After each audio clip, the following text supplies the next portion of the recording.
माननीय हर्ष मल्होत्रा जी को सबसे ज़्यादा विजयी जो मतदाताओं का अंतर आएगा वो पूर्वी दिल्ली में हम गांधीनगर विधानसभा से दिलवाएंगे। सबसे पहले तो मोदी सरकार 400 पार। हर्ष मल्होत्रा जी को सभी जानते हैं, उनके कार्यकाल जो ईडीएमसी के अंदर महापौर का कार्यकाल था वो बहुत ही सराहनीय था। बीजेपी ने इस बार बहुत अच्छी टिकट दी है और उन्होंने जीत का अपना परचम लहरा दिया है। मतलब लोग चाह रहे हैं कि वो जीते और अच्छे वोटों से जीते। हर्ष मल्होत्रा जी को संदेश यही है कि हम लोग तो अपनी तैयारी करके, हमें यही है कि उनके मार्गदर्शन में हम लोग काम कर रहे हैं और चुनाव में हम उन्हें ज़्यादा से ज़्यादा, सबसे ज़्यादा पूर्वी दिल्ली से, गांधीनगर विधानसभा से हम उनको जिताने का पूरा प्रयास करें। और आप ये चाहते हो कि हम हर्ष मल्होत्रा जी क्या चाहते हैं, आप ये देख लो, ये हम चाहते हैं। गांधीनगर के अंदर हमारे जाम का सबसे बड़ी दिक्कत है, तो हम ये चाहते हैं कि हमें इससे आज़ादी मिले। शाहीन लोगों को कोई क्यों चुनेगा? हर्ष मल्होत्रा जी पहले भी लोगों के बीच में रहते आए हैं और जमीन से जुड़े हुए नेता हैं वो, तो उनकी जीत में किसी तरह का कोई संशय है ही नहीं। ना तो केजरीवाल है, ना उनका जो कैंडिडेट है वो भी कहीं दिखाई नहीं दे रहा। उन्होंने पहले ही हथियार डाल दिए हैं सारे, ये उनका है ही नहीं, मतलब ही नहीं है। वो खुद चाहते हैं कि हर्ष मल्होत्रा जी जीत जाए। आम आदमी पार्टी के बारे में मेरे कहने से अच्छा आप भी सब जानते हैं, तो इसलिए मुझे कहना कोई वो नहीं है। आम आदमी पार्टी का वजूद इस टाइम ख़त्म हो चुका है और डे बाई डे वो डाउनफॉल पे आती चली जा रही है। रही बात आम आदमी पार्टी की, वो व्यक्ति जिसको टिकट दिया है कहता है मेरा पिता जो है सफाई कर्मचारी है। आज सफाई कर्मचारी के कपड़े पहन के, अपनी वर्दी पहन के वो सफाई कर रहा है। इससे पहले तो कभी नहीं करते थे, वो घर बैठते थे, यूनियनगिरी करते थे। हर्ष मल्होत्रा जी बहुत अच्छे वोटों से जीत रहे हैं। इस बार ईस्ट दिल्ली से किसकी विजय आपको नजर आ रही है, आम आदमी पार्टी या भाजपा? आम आदमी भ्रष्ट है और कांग्रेस कागजों में रजिस्टर है, तो जीत हमारी हर्ष मल्होत्रा जी की पक्की है। मल्होत्रा जी 101% जीतेंगे और हम साथ ही सीट जीतेंगे। नमस्कार, आप देख रहे हैं क्विक न्यूज और मैं हूं आपके साथ डिम्पल भारद्वाज। इस समय हम मौजूद हैं ईस्ट दिल्ली लोकसभा के गांधीनगर मार्केट में। इस मार्केट में हम आए हैं जानने के लिए कि आखिर यहाँ पर जो युवा हैं वो किस पार्टी का समर्थन कर रहे हैं, किस प्रत्याशी का समर्थन कर रहे हैं और क्यों कर रहे हैं, और क्या वजह है कि वो इस समर्थन को आगे लेकर जाएंगे। बात करते हैं। सर, क्या नाम है आपका? कमल शर्मा। कमल जी, इस बार गांधीनगर की जो युवा जनता है वो किसका समर्थन करने वाली है, कौन से प्रत्याशी को करेगी? सबसे पहले तो मोदी सरकार 400 पार, इसलिए कि जो 100 साल में कांग्रेस ने नहीं कर पाया वो 10 साल में हो गया। आने वाले 5 साल में बहुत कुछ और चेंज होगा, इसलिए सबसे ज़्यादा हमारा सपोर्ट मोदी सरकार। मोदी सरकार को। प्रत्याशी कौन है आपको पता है बीजेपी के? हर्ष मल्होत्रा। कैसे व्यक्ति हैं? एकदम साथ सभी के हैं। देदान दादी समिति के वो अभी अध्यक्ष भी हैं। ब्राह्मण समाज के बारे में भी सोचते हितैषी हैं और मार्केट के जो हमारे व्यापारी हैं वो हमेशा बीजेपी के सपोर्ट में रहा है, आगे भी रहा है। क्या कहेंगे हर्ष मल्होत्रा, क्योंकि सर ने तो बोला है कि हर्ष मल्होत्रा का सीधा सीधा समर्थन करेंगे, आप हर्ष मल्होत्रा के बारे में क्या कहना चाहेंगे? मैं चाहता हूं कि हमारे मोदी जी के अच्छे उम्मीदवार के तौर पर उभर के आए सामने, और उन्होंने 400 पार का जो नारा दिया है उसमें अहम भूमिका निभाई हमारी जीत, यहाँ से गांधीनगर विधानसभा से जीत के, लोकसभा से जीत के। कोई ऐसा मैसेज जो आप हर्ष मल्होत्रा जी को देना चाहते हैं आपके सांसद प्रत्याशी के तौर पर, कि अगर वो जीते तो आप क्या उनसे काम करवाना चाहते हैं? इस बार उनका विश्वास छोड़ के हमारे पे यहाँ पे विश्वास का लोकसभा में काम करवाएं अच्छे से अच्छा, और जनता का पूरा समर्थन मिले उनको। क्या कहेंगे हर्ष मल्होत्रा के लिए, कैसे व्यक्ति हैं? क्या लग रहा है साफ छवि के व्यक्ति हैं? क्योंकि सब लोग कह रहे हैं कि जमीन से जुड़े हुए व्यक्ति हैं, उन्होंने काम किया है, सक्रिय हैं। क्या लगता है कि वो सक्रिय हैं? बिल्कुल जी, सक्रिय है। सबसे बड़ी बात तो ये वो संगठन से जुड़े हुए हैं, और हम यही चाहते हैं कि पार्टी संगठन से जुड़े हुए आदमी को टिकट दे। और आप ये चाहते हो कि हम हर्ष मल्होत्रा जी क्या चाहते हैं, आप ये देख लो, ये हम चाहते हैं। गांधीनगर के अंदर हमारे जाम का सबसे बड़ी दिक्कत है, तो हम ये चाहते हैं कि हमें इससे आज़ादी मिले, जाम से और से।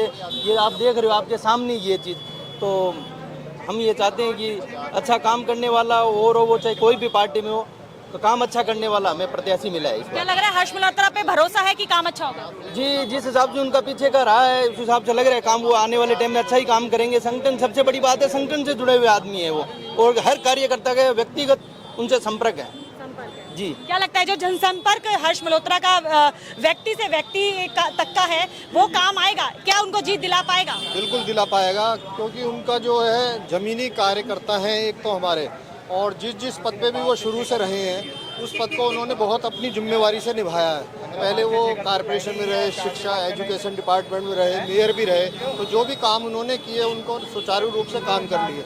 अब जो है संगठन ने जो उनको जिम्मेवारी यहाँ से हमारे लोकसभा प्रत्याशी बनाया है, तो उसमें वो पूरे अपने खरे उतरेंगे और हमें आशा है कि जो आशा हम उनसे कर रहे हैं वो उससे भी ज़्यादा हम लोगों की जो बातें हैं उनको पूरा करने के लिए हमेशा तत्पर रहेंगे। एक हर्ष मल्होत्रा जी को कोई संदेश, कोई मैसेज क्या आप देना चाहेंगे? हर्ष मल्होत्रा जी को संदेश यही है कि हम लोग तो अपनी तैयारी करके, हमें यही है कि उनके मार्गदर्शन में हम लोग काम कर रहे हैं और चुनाव में हम उन्हें ज़्यादा से ज़्यादा, सबसे ज़्यादा पूर्वी दिल्ली से, गांधीनगर विधानसभा से हम उनको जिताने का पूरा प्रयास करेंगे। ये आम आदमी पार्टी का क्या यहाँ पे जो आपको मौजूदा स्थिति लग रही है वो क्या लग रही है? आम आदमी पार्टी के बारे में मेरे कहने से अच्छा आप भी सब जानते हैं, तो इसलिए मुझे कहना कोई वो नहीं है। आम आदमी पार्टी का वजूद इस टाइम खत्म हो चुका है और डे बाई डे वो डाउनफॉल पे आती चली जा रही है। दूसरी पार्टी जो कांग्रेस पार्टी है उसके भी जो कैंडिडेट्स हैं वो अपने नाम वापस ले रहे हैं, किसी भी सीट पर लड़ने को कोई तैयार नहीं है।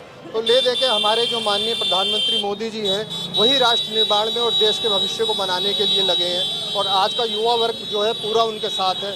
इसलिए मेरे को पूरी आशा है कि हम 400 नहीं 400 पार से का आंकड़ा पार करेंगे और अपने माननीय हर्ष मल्होत्रा जी को विजयी, सबसे ज़्यादा विजयी जो मतदाताओं का अंतर आएगा वो पूर्वी दिल्ली में हम गांधीनगर विधानसभा से दिलवाएंगे। क्या कहेंगे हर्ष मल्होत्रा, कैसा नाम है आपके लिए? बहुत बड़ा नाम है, जमीन से जुड़े हुए कार्यकर्ता हैं। बीजेपी ने इस बार बहुत अच्छी टिकट दी है और उन्होंने जीत का अपना परचम डला दिया है। मतलब लोग चाह रहे हैं कि वो जीते और अच्छे वोटों से जीते।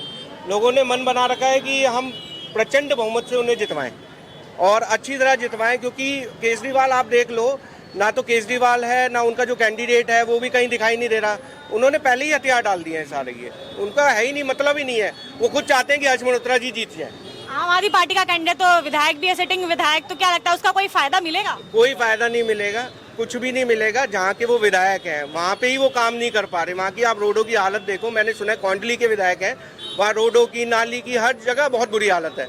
तो लगता ही नहीं है, कहीं पे भी स्टैंड नहीं करती। हमारी 7 सीटें निश्चित ही आएंगी सांसदों की। हाँ जी, 100%। सर क्या कहेंगे, क्योंकि हर्ष मल्होत्रा पर सभी विश्वास जता रहे हैं, क्या कहेंगे हर्ष मल्होत्रा कैसे व्यक्ति? हर्ष मल्होत्रा जी को सभी जानते हैं। उनके कार्यकाल जो ईडीएमसी के अंदर महापौर का कार्यकाल था वो बहुत ही सराहनीय था और हमारे क्षेत्र के अंदर जो प्रत्याशी भारतीय जनता पार्टी ने दिया है बहुत ही सोच समझ के अच्छा दिया है। और कांग्रेस पार्टी की जहाँ तक इनका अलायंस है और उनके पास तो एक कैंडिडेट भी नहीं है और हमारे क्षेत्र की जो समस्याएं हैं कोई नई समस्या नहीं है, उनको अच्छी तरह भली भांति वो जानते हैं और हमें भी विश्वास है कि वो उस कार्य के अंदर वो सफल होंगे। रही बात आम आदमी पार्टी की, वो व्यक्ति जिसको टिकट दिया है कहता है मेरा पिता जो है सफाई कर्मचारी है। आज सफाई कर्मचारी के कपड़े पहन के, अपनी वर्दी पहन के वो सफाई कर रहा है। इससे पहले तो कभी नहीं करते थे, वो घर बैठते थे, यूनियनगिरी करते थे और आज कहते हैं कि मेरे पिताजी सफाई कर्मचारी हैं। ऐसा कुछ नहीं होगा, जनता सब जानती है कौन काम करता है और कौन नहीं करता। मल्होत्रा जी 101% जीतेंगे और हम साथ ही साथ सीट जीतेंगे। कौन जीतेगा ईस्ट दिल्ली की सीट? देखिए, जीत तो सबको निश्चित दिख ही रही है। हर्ष मल्होत्रा जी बहुत अच्छे वोटों से जीत रहे हैं। दूसरी जो पार्टियां हैं उनके पास ना कोई दिशा है ना उनका कोई विजन है, हमें करना क्या है। दिशाहीन लोगों को कोई क्यों चुनेगा? हर्ष मल्होत्रा जी पहले भी लोगों के बीच में रहते आए हैं और जमीन से जुड़े हुए नेता हैं वो, तो उनकी जीत में किसी तरह का कोई संशय है ही नहीं। संशय नहीं है, बिल्कुल। तो देखा आपने, मैंने एक और व्यक्ति है उनसे बात करते, क्या कहेंगे इस बार ईस्ट दिल्ली से किसकी विजय आपको नजर आ रही है, आम आदमी पार्टी या भाजपा? देखो जीत तो सबको दिख रही है, पूरे अगर देखा जाए भारत को देश विदेशों में भी जीत दिख रही है कि किसकी जीत हो रही है। आम आदमी भ्रष्ट है और कांग्रेस कागजों में रजिस्टर है, तो जीत हमारी हर्ष मल्होत्रा जी की पक्की है। तो देखा आपने कि यहाँ गांधीनगर की जो जनता है, जो रघुपुरा की जनता है, उसका साफ तौर पर कहना है कि इस बार अगर जीत होगी तो ईस्ट दिल्ली से हर्ष मल्होत्रा की होगी। इसका एक बड़ा कारण ये भी बताया गया क्योंकि आम आदमी पार्टी के जो प्रत्याशी हैं उनके ऊपर इनको विश्वास इसलिए नहीं है क्योंकि आम आदमी पार्टी का जो कैडर है लगातार अविश्वास में चल रहा है, उनके जो नेता हैं जेल में है। इस वजह से ये लोग उम्मीद कर रहे हैं कि जीत जो होगी वो हर्ष मल्होत्रा की होगी। ईस्ट दिल्ली पर अगर राज होगा तो भाजपा का होगा। देखने वाली बात ये होगी कि ये जो जीत का भरोसा ये लोग दिला रहे हैं, जीत होती है तो कितनी होती है और कैसे होती है। नमस्कार।